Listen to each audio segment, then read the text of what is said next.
Sate Bandung Bu Aminah. Tempatnya itu ada di dalam. Kalian mau tahu nggak proses pengolahannya gimana? Yuk ikutin kita.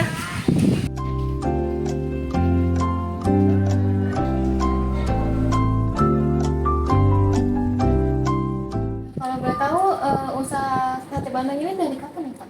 Kalau untuk mulai usahanya itu tahun 2012. Kalau untuk prosesnya kita jelasin aja ya. Jadi untuk sate Padang itu prosesnya sangat panjang. Itu butuh waktu juga tuh. Kalau kita produksi itu sekitar 20 sampai 25 kilo ya, itu mulai dari jam 8 sampai jam 3 bahkan bisa sampai jam 4 sore. Itu proses pembuatannya. Karena pertama untuk prosesnya itu kan ikan dibersihkan dulu, dikeluarkan dagingnya dan dibuang tulangnya, sisakan kulit. Setelah itu bumbu diolah ya, bumbu jadikan satu sama daging sama santan juga, itu jadikan satu menjadi adonan. Setelah itu kulit dibersihkan, kulit diisi sama adonan tersebut. Setelah itu dijepit pakai bambu dan dibakar. Itu prosesnya. Pembakarannya juga lumayan ribet karena pertama harus bakar kulit dulu, dibalik, dioles dengan dapur adonan lagi, dibalik lagi, dapur adonan lagi sampai sesuai dengan ukuran yang kita tentukan. Itu.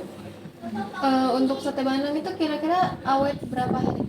Kalau sate Bandeng sih ruangnya kalau pertama pada saat matang pertama itu kurang dari 24 jam. Tapi kalau udah ditaruh di kulkas bisa seminggu, di freezer bisa sebulan kuat, aman. Yang penting jangan keluar dari freezer atau kulkas. Kalau udah keluar maksimal itu kalau kondisi frozen suhu ruangnya 30 jam maksimal, itu paling lama. Soalnya kalau udah lewat dari itu asam, nggak enak, nggak layak dikonsumsi lagi. Dari awal kenapa memilih sate Bandung itu? Untuk pertama kali kita jual sate Bandeng sebenarnya memang karena sate Bandeng itu kan makanan khas Kota Serang.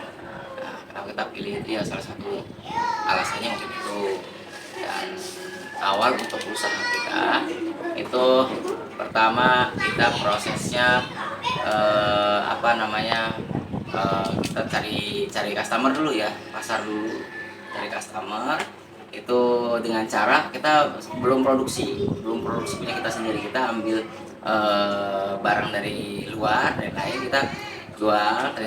Setelah kita dapat beberapa customer atau pelanggan, itu kita baru produksi. Sebenarnya kita kenapa nggak produksi dulu terus kita jual sendiri langsung, karena sate Bandung itu lumayan modal juga lumayan. Jadi makanya kita caranya itu cari customer dulu, karena ada banyak yang ambil sate Bandung, bukan cuma satu atau dua ya, bahkan ada 3, 4. Maka kita ambil dari situ. Jadi kenapa kita pilih ya, salah satu alasan yang utamanya ya karena makanan khas. Gimana sih cara biar bersaing gitu? Apalagi kan sekarang zaman modern banyak banget makanan cemilan-cemilan yang baru gitu. Kalau untuk sate Bandung itu tidak bisa disamakan sama makanan sekarang ya, karena itu pertama makanan khas Kota Serang, makanan yang nggak bisa ibaratnya di sini nggak bisa dibandingkan dengan makanan biasa kan gitu, apalagi dengan cemilan. Kenapa bagaimana caranya untuk bisa mempertahankan usaha ini ya, tentu saja sih harus ada promosi ya, promosi mengiklankan juga. Itu melalui apa ya, karena zaman modern kayak gini kita pakai alat-alat modern juga, promosi di media sosial itu Facebook, IG atau yang lainnya.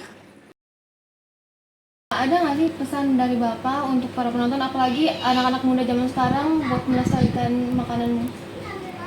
Pesan saya buat buat semuanya ya, bukan cuma hanya nonton yang ada di sini, semuanya untuk orang-orang Kota Serang, jaga kualitas nama kita untuk daerah kita dengan melestarikan makanan khas ya, Kota Serang itu sate Bandeng. Makanya yuk sama-sama kita jaga kualitas sate Bandeng, jangan sampai ada yang memproduksi sate Bandeng yang asal-asalan, dalam arti kualitasnya yang jelek gitu. dari kerajaan Kesultanan Banten jelasnya. Itu munculnya sate bandeng itu berawal kan dari tamu kerajaan, itu disuguhkan dengan semua makanan olahan. Kenapa ya sate bandeng jadinya tuh bandeng? Karena di Serang ini atau di Banten ini ada tambak bandeng yang ikannya enak tapi banyak durinya. Gimana caranya supaya tamu kerajaan ini bisa makan ikan makanan yang di Lestarikan. ya di Banten ini? Jadi diolahlah ikan bandeng tersebut. Jadi awalnya itu untuk menyajikan makanan khas Banten untuk tamu kerajaan. Ya, semua pasti punya masing-masing ceritanya. Untuk keaslian yang sesungguhnya ya kita nggak tahu, karena udah dari kepala orang itu udah pasti berbeda gitu. Sekarang sate bandeng biasa disajikan dalam bentuk diasapi dan dikukus. Tapi ada juga yang menggorengnya. Soal rasa, kita bisa memilih rasa original maupun yang pedas.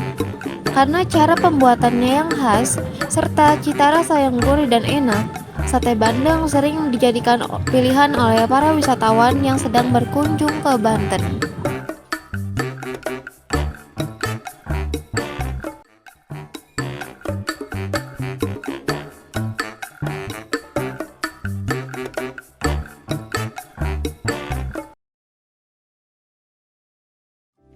Sate bandeng Bu Aminah ini benar-benar menyajikan rasa yang khas, tradisional, serta dicampur racikan yang sangat modern, cocok juga dikonsumsi buat kita anak-anak muda yang ingin melestarikan budaya khas di Kota Serang.